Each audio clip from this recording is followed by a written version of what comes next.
Went to the lumberyard today, and as you can see, I bought 49 board feet of Zebrawood.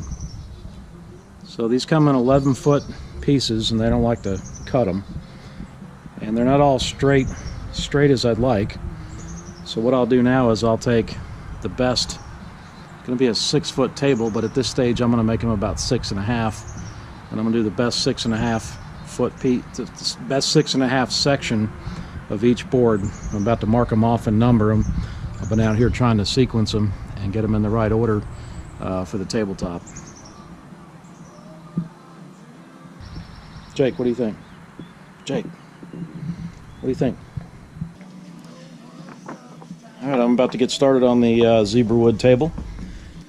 So the first thing I'm going to do is work on this bench. So this is the board I bought for the bench, and I'm going to cut it in half essentially and glue it together to make it wider, and cut out some of these spots where the grain isn't how I want it, like there, and then cut out some of these wormholes. So I'm going to work on this first, and then I'm going to start cutting out these boards for the kitchen table for the actual top.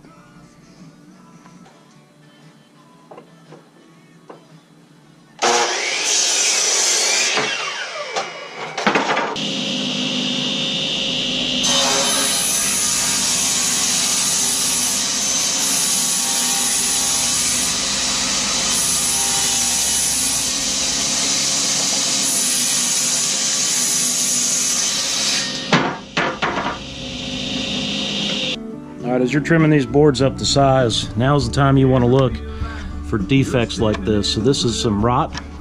You can kind of see it there. But that's got to come out.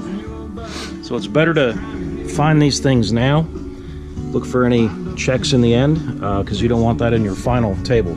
Okay, so one of the reasons that early on I pushed this thing through the table saw was to square it up. So from the lumberyard, you usually get one straight edge and then one edge that's a little bit rough, and you can see the thickness of this strip that I cut off and how it gets thicker out here. So now I know my boards are square. They're not ready to be joined yet, but they are square. Alright, so I got my bench at 12 inches and I've got it all squared up, pretty much lined up. It doesn't have to be perfect at this point. And now I'm going to run them through the planer just to kind of clean up both sides and make sure they're the exact same thickness.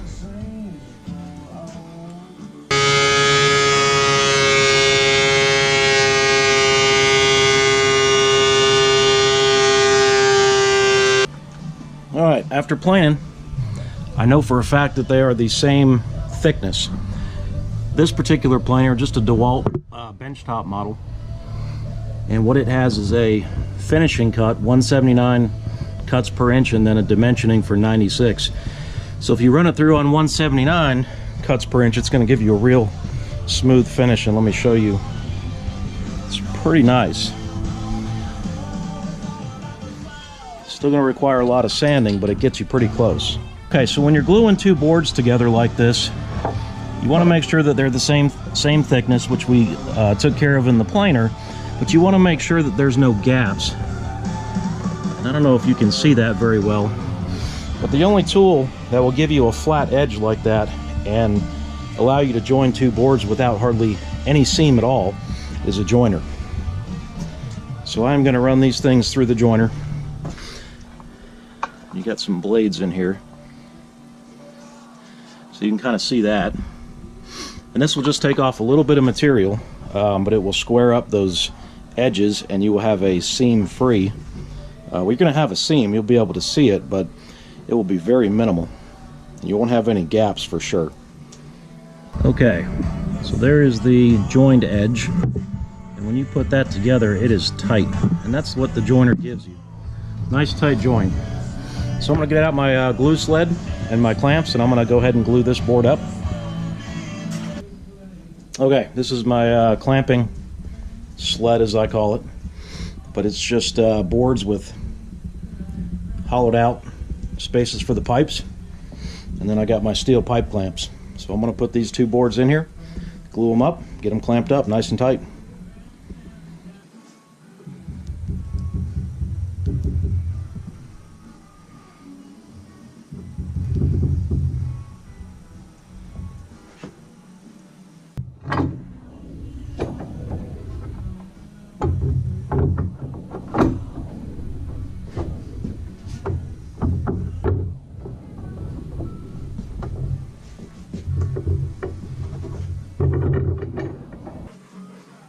these two boards are glued up, and I'm going to let these sit here for at least 24 hours, but typically I give them a couple of days. And this will be pretty easy cleanup because it's going to be under the maximum width of my planer, so I'll just be able to run it through the planer real lightly and clean these edges up. It'll come out really, really nice. So that's pretty much the process, and that's the same process I'll go through with all of these boards here to make the actual top. So Zebrawood has a real funny smell to it, and Jake just really is intrigued by the smell of it. But it has a kind of a foul smell.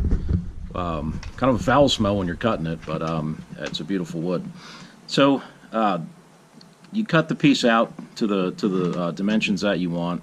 I square it up on my table saw, and then I make more precise cuts to get it to the size I want. I plane it down on both sides to make sure each board is the same thickness, and then I run it through the joiner to square up the ends and get a real tight seal there when you clamp the two pieces together. So kind of the same process I'll use for these boards, and I'm going to get started on these boards. I'm not going to clamp them all up today and glue them, because gluing together two boards is a heck of a lot easier than gluing together what's going to end up being about 7 boards. So that's a little bit more complicated, and it takes a little bit more effort to get all the boards to sit flat. Now, this little bench, I can run back through the planer to clean it up because it's doesn't exceed the width capacity of my planer. A 4 foot by 6 foot, well, it won't be 4 foot, but a 40-inch by 6 foot tabletop can't do that. So you're going to have to sand this tabletop down by hand, which is going to take a lot longer to do. So once the bench finishes drying, I'll get that out of the clamps, and then I'll walk through that same process with my tabletop and get the tabletop glued up. Once I'm fairly confident of the final dimensions of the tabletop, because these are kind of fluid dimensions, I'm not, if it's 38 inches, it's 38, if it's 40, it's 40, then I can start to design and weld up the base. All right, so I'm going to get started on this top and start cutting these boards up. More to come.